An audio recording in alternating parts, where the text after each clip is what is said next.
Hello, and thank you for calling. You have reached Purgatory, Missouri.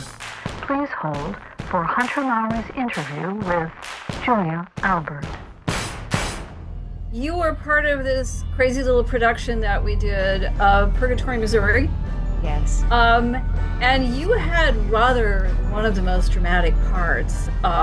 You were boring in the drama. So, what is your impression of the part you played? You can tell us a little bit about it. Marie. Yes, I can't say relate because those horrible what happened, but at the same time, I just thought of all the horrible things that can happen to a woman and that feeling of desperation. And I could tap into some of that.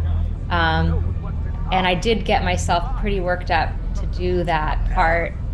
And in fact, I practiced doing it beforehand in the car one night as I was driving home. And I realized I looked hysterical. And so then I pulled over by like a Jack in the Box or something, and then continued because I felt like I was really tapping in and I needed to find it. And so I had a complete meltdown in front of Taco Bell or Jack in the Box, or it doesn't really matter, a fast food restaurant, and just lost it. And then I'm like, that's Marie. I mean, she has just had it. She's been abused, and I needed to really get there. And Richard, told me, go for it, let it go. So I did. Yeah. So you were also telling me a story before about you were rehearsing with another actor who Yes. was in this, and you guys made sure to take precautions beforehand. Yes, in her place, she had neighbors that were close, and she also had a very deaf pug dog named Toby. So I was concerned that both the neighbors and Toby would be traumatized by this scene. So she made sure to call the neighbor and say, I'm not being murdered, I'm not murdering anybody, we're just running some scenes. And Toby, because of his hearing loss, was totally happy, content to just sit next to us while we were acting out the scene. I mean, good for Toby, right? Toby is the perfect audience, Yeah, he like was happy to be fine. present, but really not giving you much feedback. Right. He held a safe space for us. So did you carry any of this trauma with you? I mean, I'm not an actor, so I mean, it just feels like that would be something that would take a little time to get out of your head. I think I had a really big glass of wine when I got home, both times. But it felt good to get it out because you're always having to hold it all together. And I had to get every bit out to do that part. I think I scared you guys a little bit. I don't think I warned you. But I just remember thinking like horror movie Scream, like it's gotta be, because the director said, go big. And I thought, okay, I'm gonna let it all out. So it was cathartic in a way.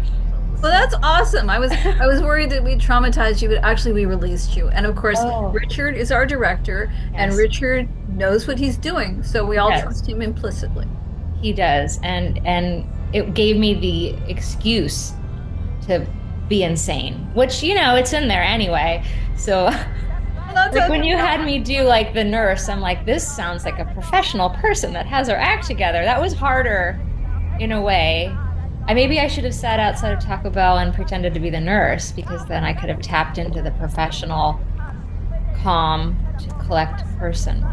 Or else you could have given the nurse way more drama. Who knows what's going on in her life, right?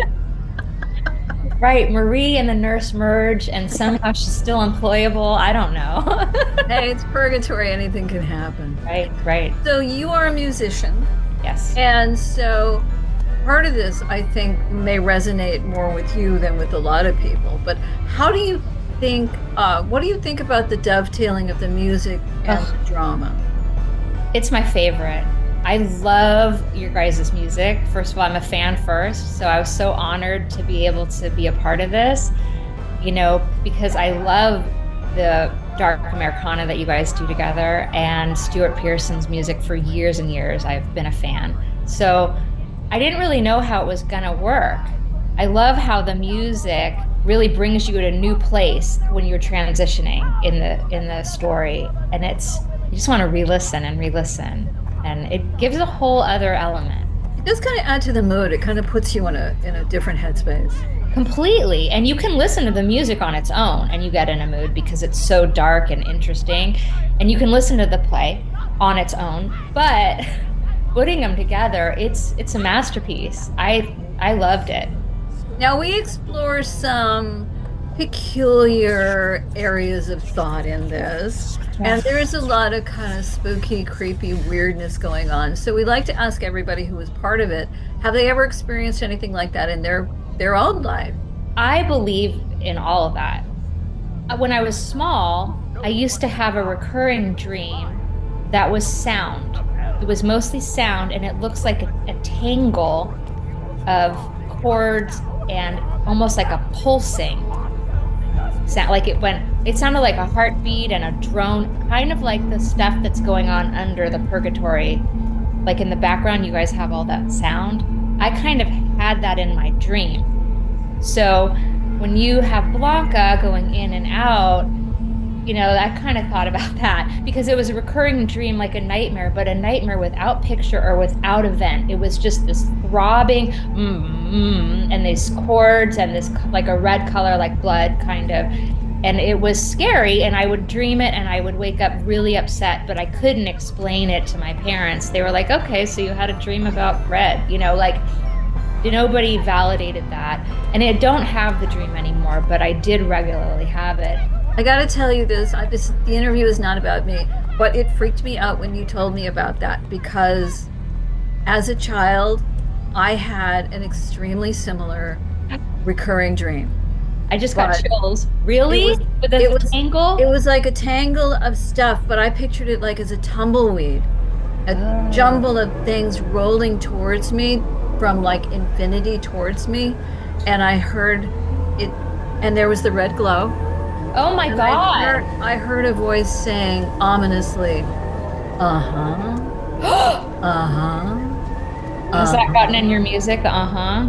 No, it's like I only just told Stuart about this a little while ago, but it was a recurring dream I had as a child, and it used to scare the shit out of me. Sure. Because, it was just kind of ominous, but you didn't know what it was. But when you described that, it's like, oh my God, that's the dream.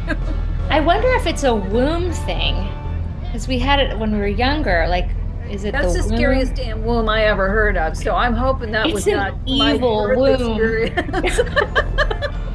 Maybe for your next radio play, there could be an evil womb. Just like maybe, I don't know. Season 2 is coming. I can't wait. So, who do you think was the most compelling character in our little fable? Oh, wow. All of them. Everybody brought something amazing. I mean, I really related Blanca's dryness and the way she she was just such a great storyteller in this, like leading us through. Every character, Tony was terrifying. That made it easy too to be scared. Like he's scary in that. So I'm like, he was across the room from me and I was kind of glad,